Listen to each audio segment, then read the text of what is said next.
Welcome to Lecture 4. This is Part 3. We're going to be talking about education again. We've looked at it in terms of the structural functional perspective and the conflict perspective. Now, we're going to try to do something that actually is very challenging. We're going to try to synthesize the conflict and functional perspectives as they apply to education. So I want to remind you of this idea of synthesis. Well, these sociological perspectives are very similar to film and literary genres. They're similar to the idea of romance or comedy or action movies. So we can apply them, okay? We can apply the conflict perspective to education, we can apply it to crime, we can apply it to a lot of things. Well, we can apply the ideas of an action movie to many things. We can apply it to camping, we can apply it to international espionage, we can apply it to a school. You can make an action movie about anything if you understand how to do it. So you can apply sociological perspectives and you can apply film and literary genres.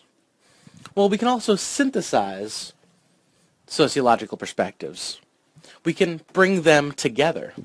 Just like you can write a romantic comedy, or you can make an action comedy, where you've got, some comedian like Jackie Chan who's running around beating people up, but also doing it in a sort of a funny way. That would be an action comedy.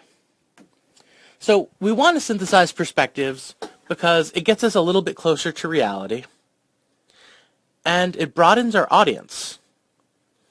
A lot of us can really identify with the conflict perspective. Some of us can really identify with the functional perspective. When you bring them together, you're basically saying there is this middle zone where they do agree. There is sort of a zone of peace where they get along and they both see the world in a compatible way. So we're going to ask the question, how can we combine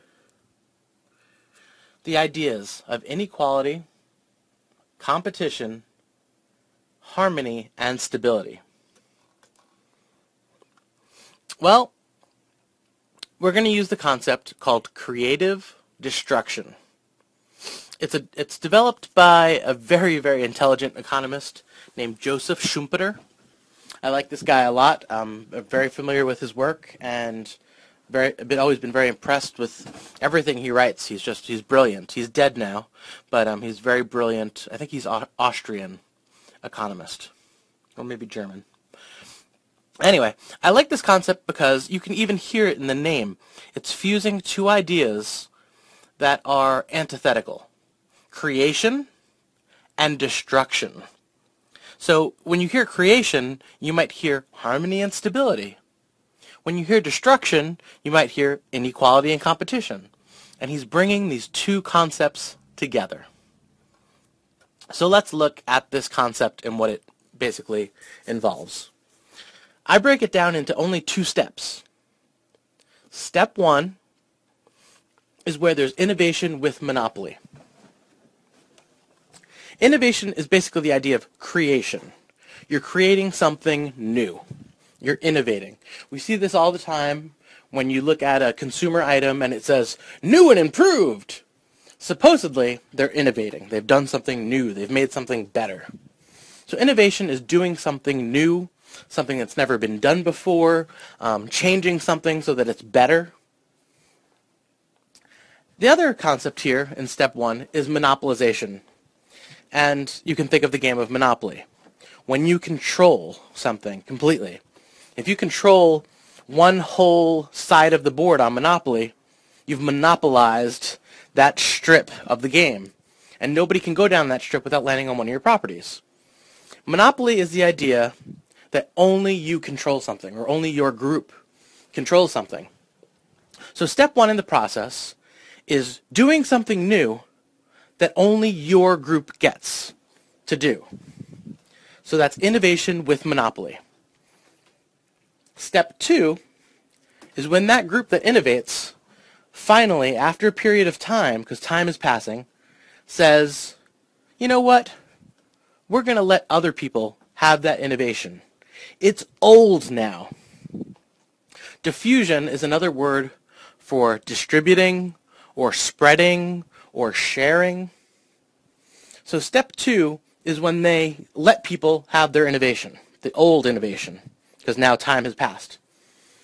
There's step 2B, where the group that originally innovated innovates again with monopoly.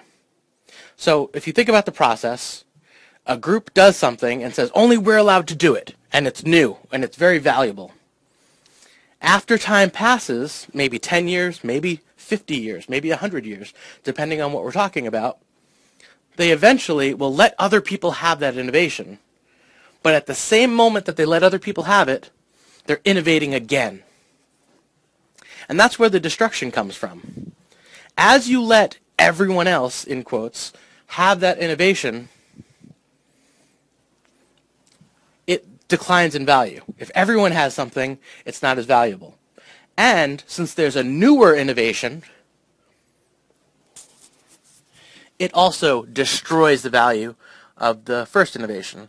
So the best way to explain this, because it's all theoretical, is with an example. And what I encourage you to do is listen to this theoretical section that you just heard on creative destruction, listen to the example, and then maybe come back to the theoretical again and listen to the theoretical part again, then go back and listen to the example again. It's very important that you understand this concept. It's actually this whole concept of creative destruction is kind of one of the central aspects or themes of capitalism. So here's our brief example. Let's imagine from 1776 to 1960, white males are going to college in good numbers, increasing. But they were the only ones allowed to go on and get their education. So going to college was the innovation. Getting higher education, high school, college, was the innovation. In the 1960s, women and minorities and lower income people actually too, start going to college in rather large numbers with the GI Bill and things like that. So what do the upper class white males start doing?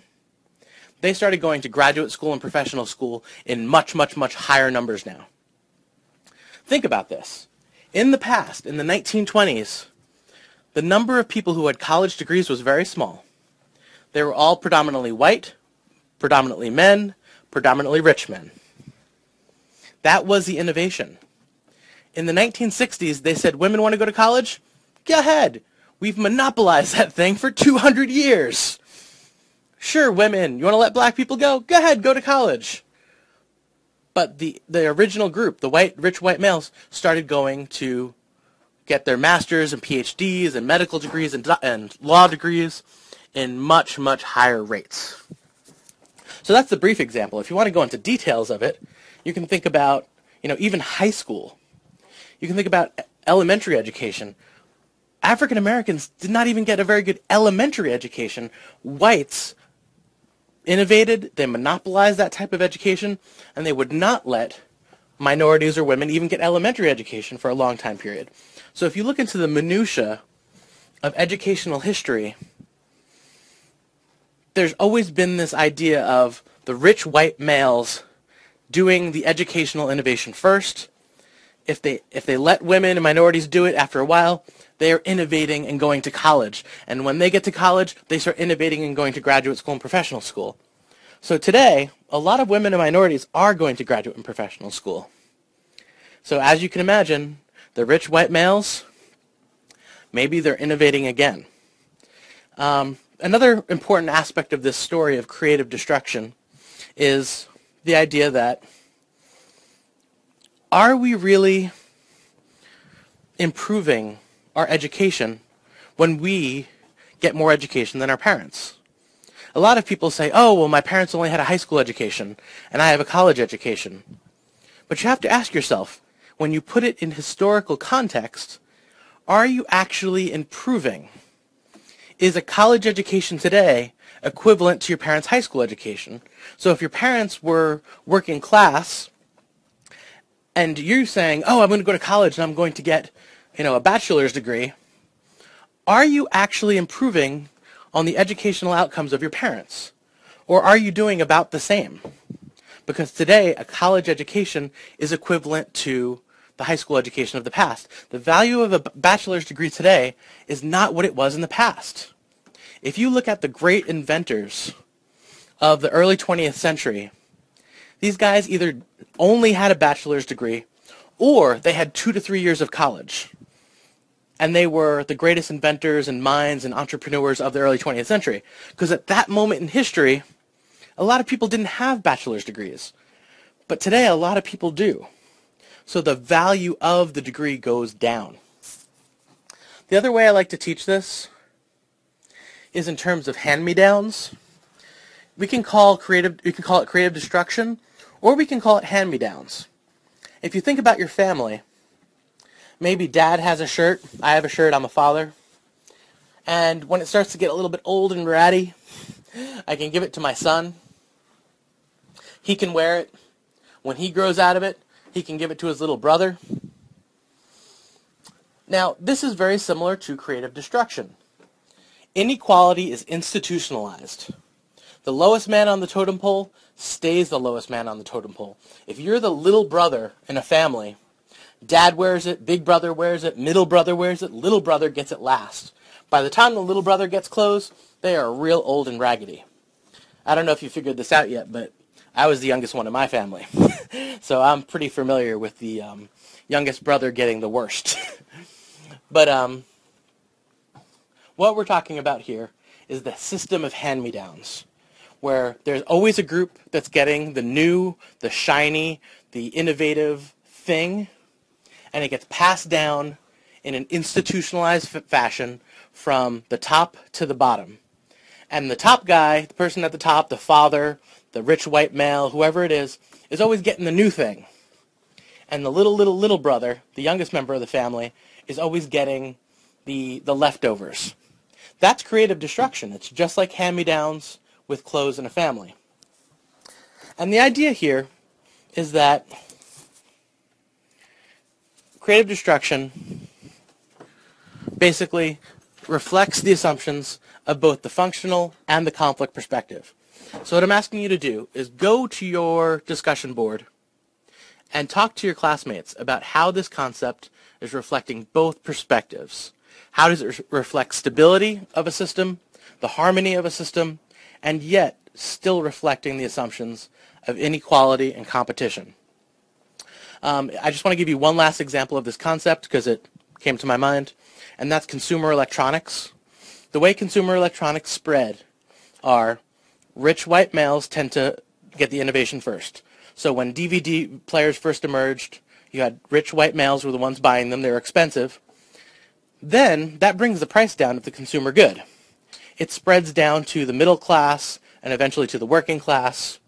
And the rich white males will innovate anew. DVD players are no longer good enough. We're going to get Blu-ray players. Okay, finally that price comes down. The middle class, the working class get it. So a lot of consumer electronics reflect this idea of creative destruction. If you think about CD players, even the television, the radio, every item of consumer electronics followed this pattern. The wealthy purchase it first. By the time it gets to the working class, the value has declined. It's a cheaper product. And the upper class will now innovate and get something better. So first, the radio came out, then the television, etc., etc. Computers, laptops, iPhones, every single consumer item that's come out has followed this pattern. And that's how it spreads. So ask yourself, creative destruction in education, how does it reflect both of these perspectives, conflict and functional approach? That's the end of Lecture 4. After you finish that discussion assignment, please go to the quiz and take the quiz for this learning module, and that's it for this week. Have a good one.